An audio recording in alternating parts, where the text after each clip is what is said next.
choices. But now, when the real battle came, he wouldn't make those choices. He wouldn't make the same mistake twice. The book's pages began to flip backwards, towards the beginning. And he realized that his adventure was just beginning. The clouds parted over the Isles of Boreas. It was time to choose. The rebellion was in trouble.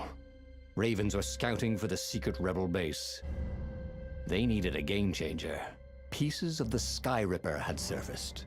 Or so a scholar in the mountains had told him. Surely the weapon that banished the lost gods could defeat the Emperor. Also, a temple had risen out of empty desert. The Emperor had brought the Sky Ripper pieces up out of ancient burial by his obscene rituals. Could this be where the Iblis Stone was hidden? Someone better get it before he does, thought Renato. And also, his old friend Lapino needed rescuing. Of course, Renato had a pretty strong suspicion that Lapino had betrayed the rebellion. But could Renato really leave an old friend to the Ravens?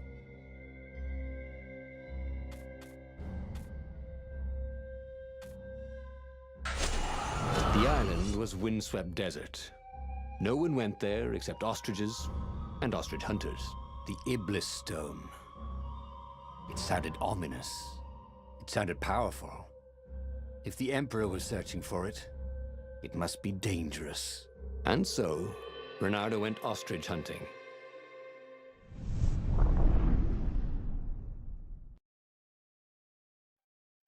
Every child could sing verses about the Sky Ripper, but ancient codices held hints of other things.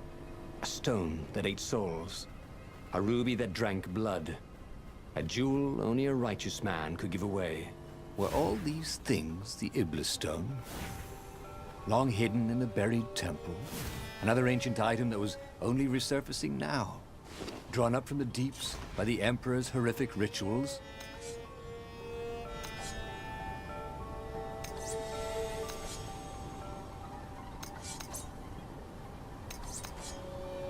His trusty old sword was always a little better when he sharpened it.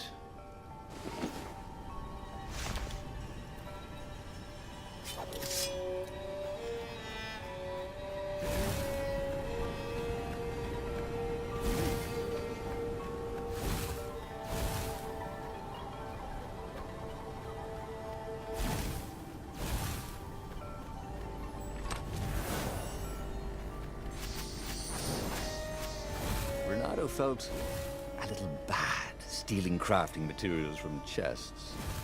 He preferred to rob them from people at sword point.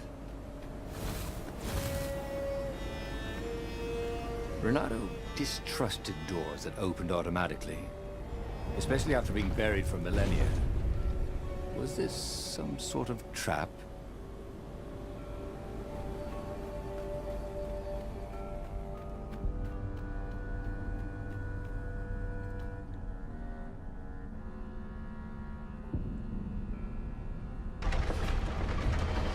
Can't we just agree to disagree? Said Renato. No?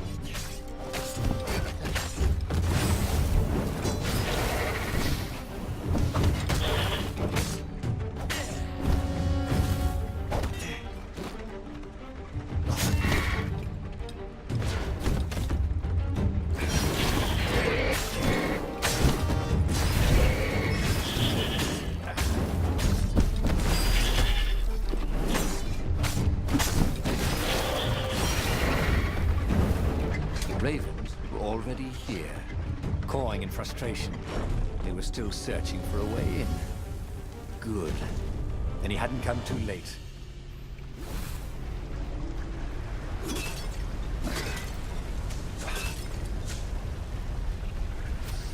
Renato hoped his mother wasn't watching.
Hero Wall, Hero Sword, Ice Wall, Ice Cube.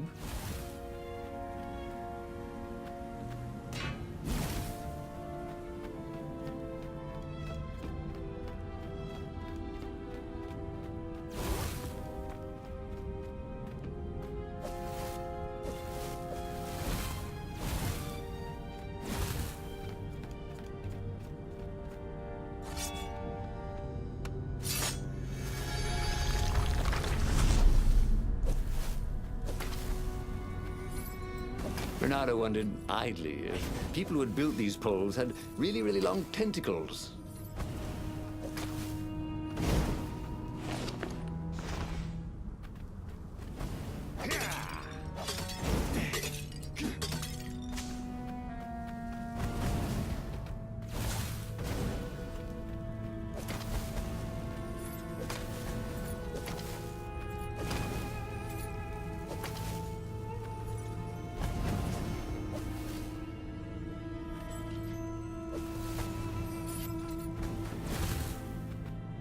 Huh?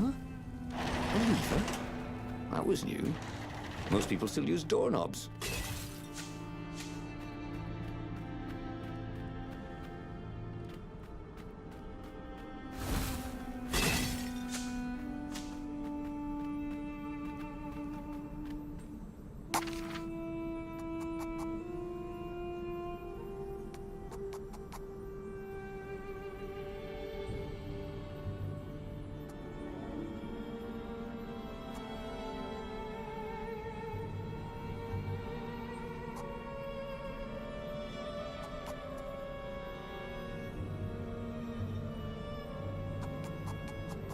He'd missed his old skills. He welcomed them back like it was at a reunion.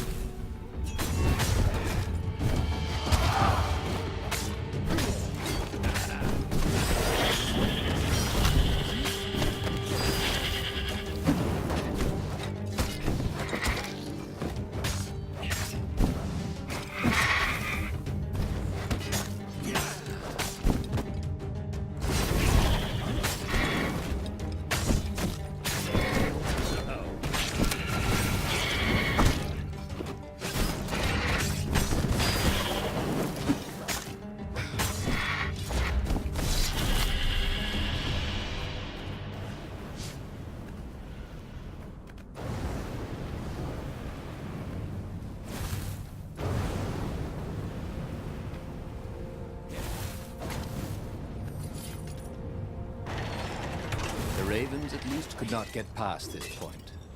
Obviously, the temple builders knew how to deal with tomb raiders.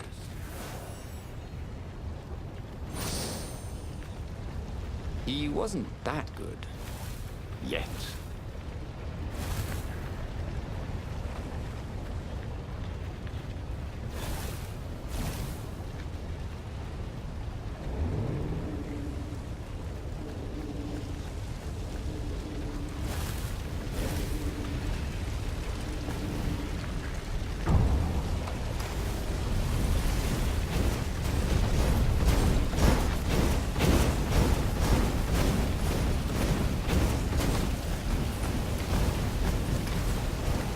This couldn't be good for global warming.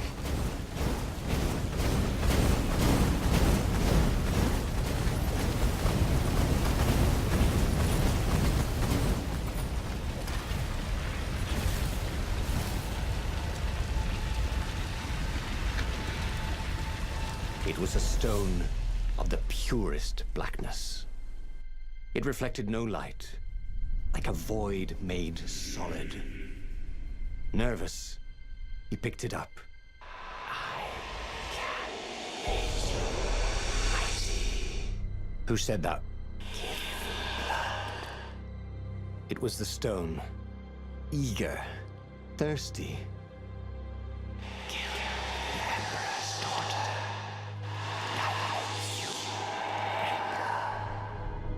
That seemed tempting and terribly wrong. Zenobia was the Emperor's greatest general and a potent witch. But they had been close once, and Bernardo wasn't sure he really wanted to be Emperor. Why not capture the core of Skyripper instead? It was the eye of a lost god, torn out by the transcendent Emperor to power his greatest weapon. What's the core? Said the stone anxiously. Lead me to death. I will give you the power to do what you want.